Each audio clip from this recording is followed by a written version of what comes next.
Hi, I'm Gabe with Precision Propeller of Newburgh, New York, and in this video I'm going to show you how to properly install your inboard propeller on your inboard shaft. What we have here today is I cut a piece of shaft, tapered shaft. It's a 1 1/8. Also have an inboard propeller, happens to be off of a ski boat, a key for the keyway, which I'll get to in a minute, a cotter pin, a marker, and a set of jam nuts. So what we have here is the shaft. One of the important things to understand is that you have a tapered shaft and you have a tapered bore on a propeller. So when installing this, keep in mind, number one, you never want to have any type of grease or anti-seize, because you have two machine parts, two machine tapers, and what keeps them together are the tapers. And by what I mean by is that if you were to put the prop on the shaft securely, the prop would actually stay on without any of the nuts. So what it is the two machine tapers fit together to create a perfect fit. That's why you don't want any type of anti-seize or grease on the shaft. One of the reasons why you wouldn't want it is because you need those two tapers to marry together. The anti-seize or any of the grease or soap that I hear people putting on will actually create a barrier between the prop bore and the taper of the shaft. And what you don't want is any type of movement inside there. So the best thing to do is just put it on dry. Okay? So step number one is you have your shaft and you have your propeller. What you would do is put the prop on the taper without the key, and then what you do is you take a marker and you mark the back of the hub where it meets the shaft. Just put a little mark right there. Now I'll take the prop back off. As you can see, I have a mark right there where I put it. Then what you're going to do is you're going to take the key and put it in the keyway slot. Now the key has to have rounded edges on it. As you might be able to see here, all the corners are rounded. You don't want a keyway that's got squared edges. Squared edges create stress points in the shaft and in the propeller. That is a whole nother topic, but for this purpose of this video, try and remember to have a key that's got rounded edges and even rounded edges off on the ends, both sides. So I'm going to take this key and put it in the keyway slot.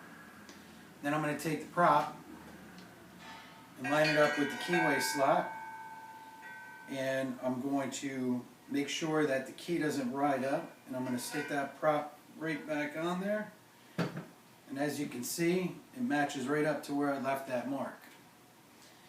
The reason why we do this is because sometimes, especially for purposes, if we were to shoot this where the shaft was actually coming out of the boat and it was secure, a lot of times people have a tendency to put the key in there and then take the prop and just ram it up there. And what happens is the keyway ends up riding right up on the sled there. And what happens, if you can see that, the keyway is actually slanted.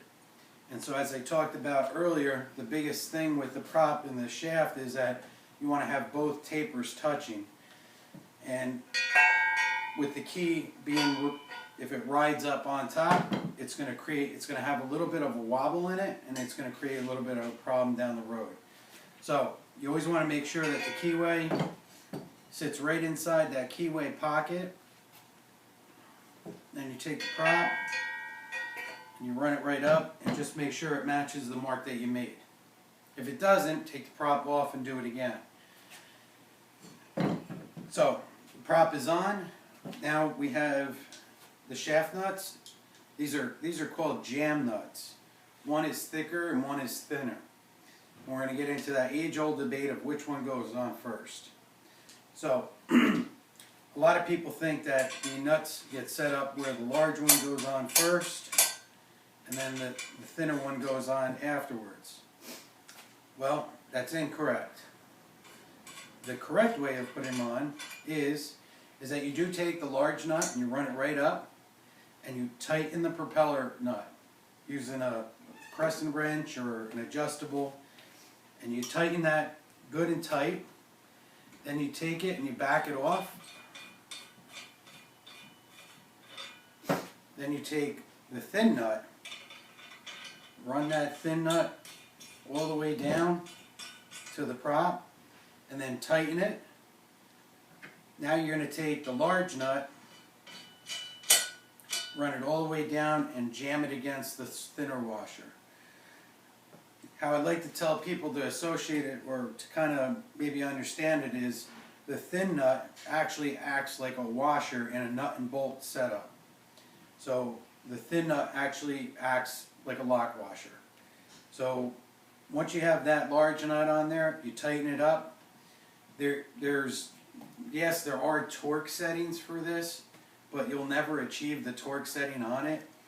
So the best thing you could do is get the prop to be held securely and tighten them as tight as you can possibly put them on. The last step of the process is the cotter pin. There's different size cotter pins, there's different lengths, but typically if you go to your prop shop or marine store, these cotter pins are set up just for the shaft size. So in this case, I have this cotter pin that I already bent before, but you take the cotter pin and use a stainless steel cotter pin, because if not it'll just rust and come out.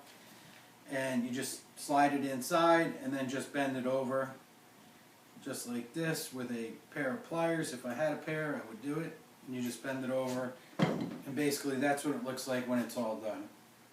So again, pretty simple.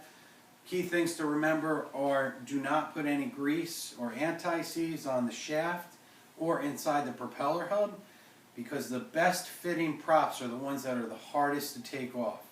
Next time you take this prop off, if you have a struggling time to take it off, then that means that you put it on correctly the first time.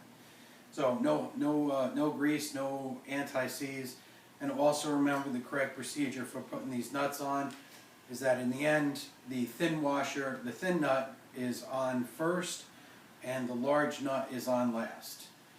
So if you have any questions or comments, you can always give us a call or email us. Find us on Facebook, or go to our website at www.fixmyprop.com, and look forward to more videos. Thanks.